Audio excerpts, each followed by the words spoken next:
Next, I'd like to actually introduce the next panel, which is the War on Poverty and the Next Economy, Building an Agenda for an Inclusive Society. As we know, there are a lot of changes going on in our society, and this next panel will really focus on the actions, policies, and opportunities for addressing the racial wealth gap. It will be moderated by Gloria Browne. I've had a chance to meet Gloria recently. She is a dynamo. She's an associate professor of constitutional law at John Jay College in New York City, where she is a member of the Gender Studies faculty. She was a civil rights attorney for the Southern Poverty Law Center, Community Legal Services of Philadelphia, and the NAACP Legal Defense Fund. She is the author of scholarly articles as well as books including Race, Law, in American Society and the Constitution, Major Cases and Conflicts. Her forthcoming book is Black Women in the Law, Salem Witches to Civil Rights Activists. I can't wait to read that. I really can't wait to read that. And she is the founder and director of the Law and Policy Group, Inc., a 501c3 think tank for the community, which publishes the report on the status of Black women and girls. Please join me in welcoming Gloria Browne-Marshall.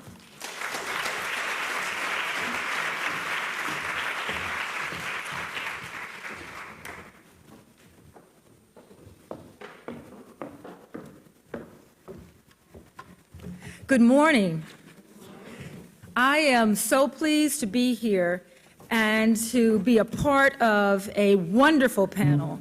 I've had a chance to reach out to each and every one of them, and they are bringing something exceptional to you today. And so I would like to introduce them, and we've had so many sports issues in the news recently. And so I'd like to introduce them, if I might, in a way that is type of sports related. So coming up front, our first panelist is going to be Dr. Sheridan Todd Yeary. Dr. Yeary is the senior pastor of the Douglas Memorial Community Church in Baltimore, Maryland. He also serves as the associate director of the Center for Black Studies in Northern Illinois University in DeKalb, Illinois, teaching in the areas of African studies, psychology, and religion.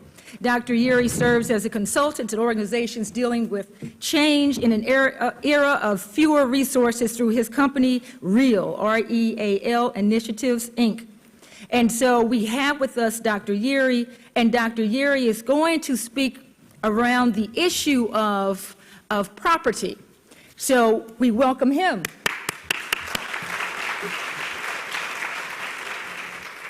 Our next speaker will be Gabriela Limas.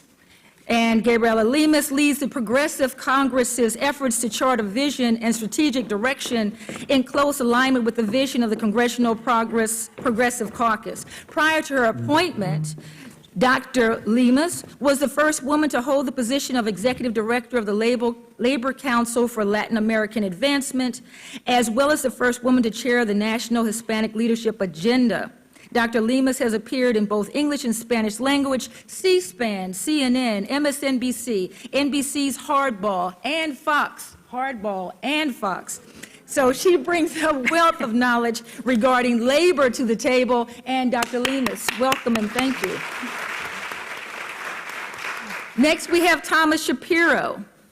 Thomas Shapiro is the director of the Institute on Assets and Social Policy at Brandeis University. Dr. Shapiro directs the Institute and is the Pulchris Professor of Law and Social Policy at the Heller School for Social Policy and Management.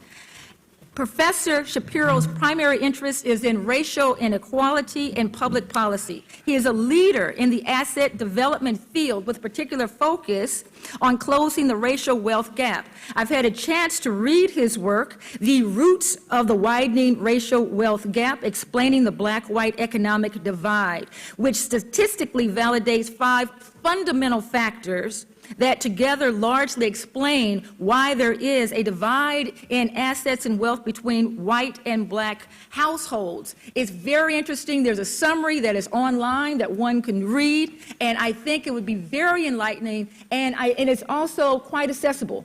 And I thank you, Dr. Shapiro.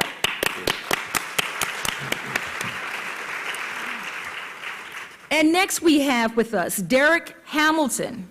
Derek Hamilton. Yes, and Dr. Hamilton is an associate professor of economics and urban policy at Milano, the New School of International Affairs, Management, and Urban Policy. And he is focusing on the economic focus of this, or economic piece, as an affiliate scholar at the Center for American Progress, a research affiliate at the Research Network on Racial and Ethnic Inequality at Duke University, and a former associate director of the American Economic Association Summer Research and Minority Training Program. And with us, we have this economic analysis that you're going to bring to the table, correct, Dr. Hamilton? Yes. And I want you to know the way we're going to structure this first panel, that each of the panelists will have about 10 minutes, and we're also going to have a Q&A, question and answer, from the audience. And I believe that note cards were provided for your questions. And so at the end of the session, please make sure those note cards are brought forward so that we can discuss the questions you might have based on what you are hearing today. This is interactive, and I really want to thank Maya Rockmore, because when I met her, I had the sense that she was this dynamic, wonderful, talented, intelligent, brilliant scholar. And then, of course, I was assured I was correct.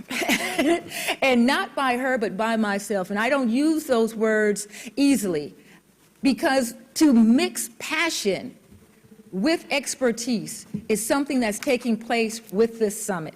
And it's something that we need. We need to have a driving passion, a fire behind making change happen. And we have the power to do that. So the expertise, the passion, and the power together, we will create change. And that expertise is going to be guided by our panelists today. As was pointed out earlier, on January 8th, 1964, President Lyndon B. Johnson declared an unconditional war on poverty. With that, Congress went forward with the Economic Opportunity Act of 1964, the Civil Rights Act of 1964, and many other measures to make sure that that was not just a speech to Congress, that it was an action plan. And that's what we need today. I want you to consider the fact that there were high levels of poverty during that 1964 period. It was a period of unrest. We had just lost a president. So much was happening in that country. And President Lyndon Johnson had the vision to say, we're going to move forward despite the turmoil of the times. And we need to have that same insight, that same passion. In 1954, the first year unemployment rates were recorded, black unemployment was 9%. White unemployment was 5%.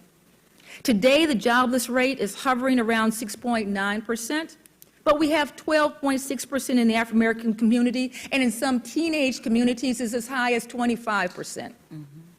During that time period, President Lyndon Johnson knew that we had to have job training programs, that young people needed community centers. They needed things to do or they would get in trouble. They need to gain skills. He also understood through his policies that he instructed would be part of the packages put forward by Congress, that these young people were not all meant to go to college. There needed to be vocational programs. He also understood that discrimination existed. That's why the 1964 Civil Rights Act was so pivotal, not just for African Americans, but for women as well. Today, as was pointed out, we have a resistance to increasing the minimum wage. We have a period of destabilization with home ownership. We also have affirmative action that is resisted as well in the courts.